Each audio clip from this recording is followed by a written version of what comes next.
안녕하세요. 골라먹는 리포트의 김장렬입니다. 저는 유니스토리 자산운용에서 투자전략본부장 맡고 있고요. 장이 미국 장에 따라서 왔다 갔다 하긴 하는데 이제는 주식시장은 두 가지인 것 같아요. 시장을 주도하는 대형주가 하나 있고 여전히 개별 주식이 있는데요. IT라든지 약간 중후장대한 거 그런 중심으로 얘기를 먼저 할 수밖에 없다는 걸 말씀을 드리고요.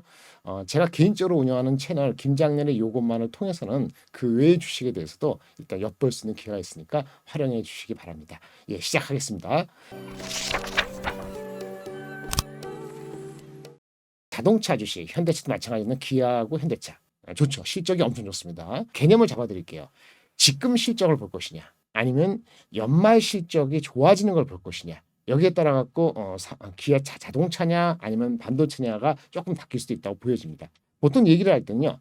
더할 나위 없이 좋다 그러면은 말 그대로예요. 더할 나위 없이 좋다는 거니까 앞으로는 지금보다는 더 좋지는 어렵다라는 뜻으로 해석될 가능성이 있어요. 이게 보통 얘기했을 때 피크 시점에 대한 우려이죠. 자동차 주식에 대해서는 작년 연말부터 올해 초까지 주식 시장에서 반도체 그 자동차 주가가 올라가긴 했습니다만은 이 우려 좋은데 이것이 곧 피크 아니야? 네. 그 우려가 계속 있었거든요. 근데 결론적으로 말씀드리면 기아나 현대차는 이번 1분기 실적을 통해서 그러한 우려를 일단 씻어줬어요. 그런 측면에서 피크 우려 시점은 조금 미루어질 수밖에 없어요.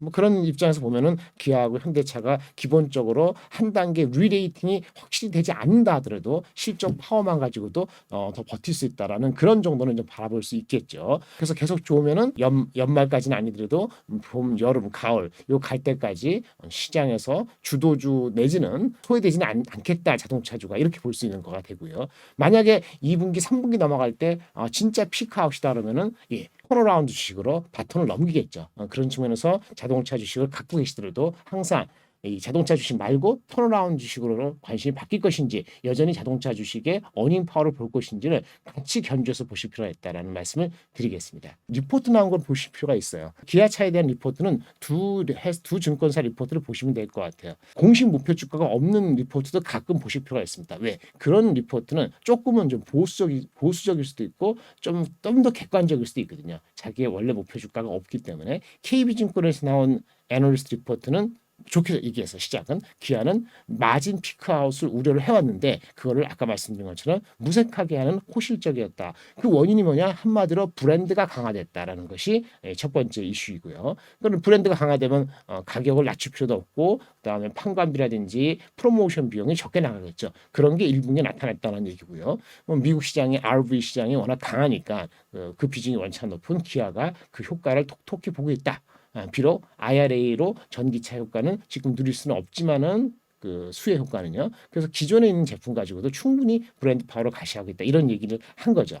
이렇게 얘기를 했고요. 하지만은 좀 주의도 얘기를 했어요. 이 KB증권에서는 영업이익이 1분기도 좋고 2분기도 1분기보다 내려가지는 않을 거다.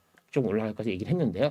중요한 거는 하반기에는 조금 내려갈 가능성을 염두에 둬야 된다. 왜 내려가느냐? 그거는 아무래도 추가적인 인센티브가 발생하고 있지는 않다고 하지만은 많은 업체들이 이제 경쟁이 조금 더 강화되면은 기아도 인센티브를 조금 늘려야 되지 않을까 이런 측면이 있고 지금 환율 측면에서 우리가 1,300 넘어가고 있잖아요. 1분기도 1,200 평균 80 이상 됐고 2분기 와서도 1,300 넘어가고 있는데 환율이 원화가 강세로 바뀌어서 1,300, 1,200 이하로 다시 가면은 그 환율 효과로 인한 효과는 하반기에는 반납해야 되지 않을까 그런 측면에서 워낙 강세인 상반기보다는 하반기 이익이 내려갈 수 있는 가능성은 여전히 고려해야 된다는 식으로 약간 중립적인 톤으로 뒤에는 이제 달리 얘기를 한 거죠. 반면에 두 번째 리포트는 하나증권에서 나온 리포트인데요. 이 하나증권의 애널리스트는 상당히 좀 베테랑이라고 볼 수 있습니다. 그리고 반대로 베테랑인데 그런 측면에서 주식시장에 대한 목표 주가라든지 어떤 톤은 보통 보수적으로 가져가는 성향이 좀 짙은 분인 것 같은데 이분이 목표 주가를 높였어요. 다른 애널리스트 목표 주가보다 높여도 아주 높은 건 아닌데 그 전보다 높여서 12만 원, 현재 이제 9만 원, 8만 원, 9만 원 이렇게 되고 있잖아요. 목표 주가를 10만 원 올렸는데 올려도 PER 배수로서 6배밖에 안 된다.